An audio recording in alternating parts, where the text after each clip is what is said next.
MRPS రాష్ట్ర అధ్యక్షులు మేడి పాపన్న నాయకత్వంలో గత 30 ఏళ్లుగా చేసిన పోరాటాలు, ఉద్యమాలు, అమరుల త్యాగాల మూలంగా ఏబీసీ వర్గీకరణ సాధించామని ఎంఆర్పీఎస్ జిల్లా అధ్యక్షులు పడిదల రవికుమార్ అన్నారు. తెలంగాణ రాష్ట్ర ప్రభుత్వం రేవంత్ రెడ్డి నాయకత్వంలో మాదిగలకు ఏబీసీ వర్గీకరణ చేయడం హర్షణీయమని అన్నారు.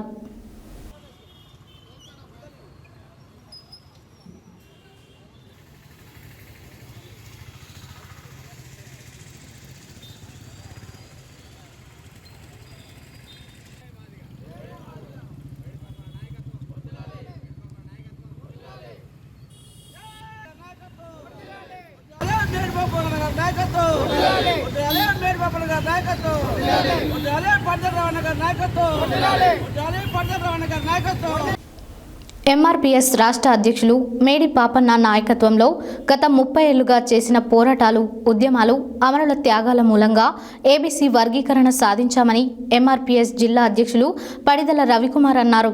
తెలంగాణ రాష్ట్ర ప్రభుత్వం రేవంత్ రెడ్డి నాయకత్వంలో మాదిగలకు ఏబీసీ వర్గీకరణ చేయడం హర్షణీయమని అన్నారు.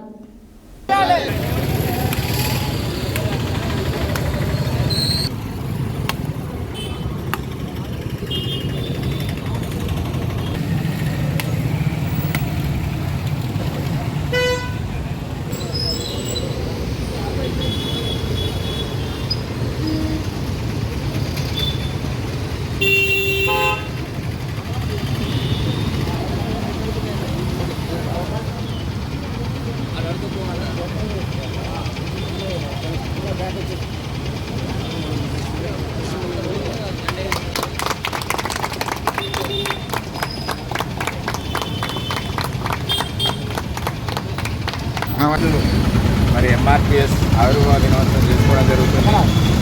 రాష్ట్ర అధ్యక్షుడు మేడి పాపన్న గారి ఆధ్వర్యంలో ఈరోజు సూర్యాపేట జిల్లాలో మరి జెండా ఆవిష్కరణ చేసుకొని జెండా పండుగ చేసుకొని 30 సంవత్సరాల నుంచి సుదీర్ఘ పోరాటం చేస్తున్న మేడి పాపన్న గారికి మరి శుభాకాంక్షలు తెలియజేస్తూ, అదేవిధంగా ఎంతోమంది అమరవీరులై మరి ఈ రాష్ట్రంలో తెలంగాణ రాష్ట్రంలో ఏబీసీడీ వర్గీకరణ చేసుకోవడం సందర్భంగా శుభ సందర్భంగా ఈరోజు జెండా ఆవిష్కరణ చేసుకుంటాం. అదేవిధంగా పెద్ద ఎత్తున ఈరోజు ఎంఆర్పీఎస్ జెండా పండుగ చేసుకోవడం విశేషం. మరి మాదిగలంతా కూడా ఐక్యతతో పోరాడి ఈరోజు తెలంగాణలో ఏబీసీడీ వర్గీకరణ చేసుకున్నట్టే మరి మనం గర్వించదగ్గ విషయం. అదేవిధంగా దేశమంతటా కూడా ఏబీసీడీ వర్గీకరణ కావాలంటే అందరం కూడా ఐక్యతతోటి మరి అవతల రాష్ట్రాలకు కూడా మనం సపోర్ట్ చేయాల్సిన అవసరం ఉంటుంది.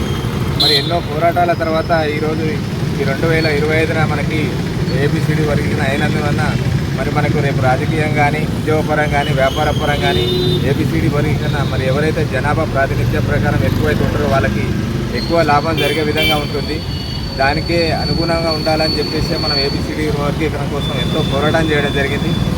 ఇది 30 ఏళ్ల నుంచి మరి సుదీర్ఘంగా మాదిగలంతా కూడా ఐక్యతతో పోరాటం చేయడం జరిగింది. కాబట్టి మరి ఇక ముందు కూడా ఏ సమస్యలు వచ్చినా కూడా మనం అంతా ఐక్యతతోటి పోరాటం చేయాల్సిన అవసరం ఉంటుంది. కాబట్టి మాదిగలంతా ఐక్యతతోటి ఉండాలని చెప్పేసి సందర్భంగా తెలియజేయడం. నాయకత్వంలో తెలంగాణ రాష్ట్రం మొత్తం ఈ జెండా పండుగను చేసుకుంటడం జరుగుతుంది. 30 సంవత్సరాల సుదీర్ఘ పోరాటంలో ఏబీసీ వర్గీకరణ సుప్రీంకోర్టు ఆదేశం ప్రకారంగా ప్రకటించారు. అదేవిధంగా మన ముఖ్యమంత్రి గారు రేవంత్ రెడ్డి గారు కూడా సభలో ఈ ప్రవేశపెట్టి అమలు చేసినందుకు వారి కృతజ్ఞతలు తెలుసుకుంటూ ఇట్లాంటి ఐక్యతతోటి మాదిగల మొత్తం ఐక్యతతోటి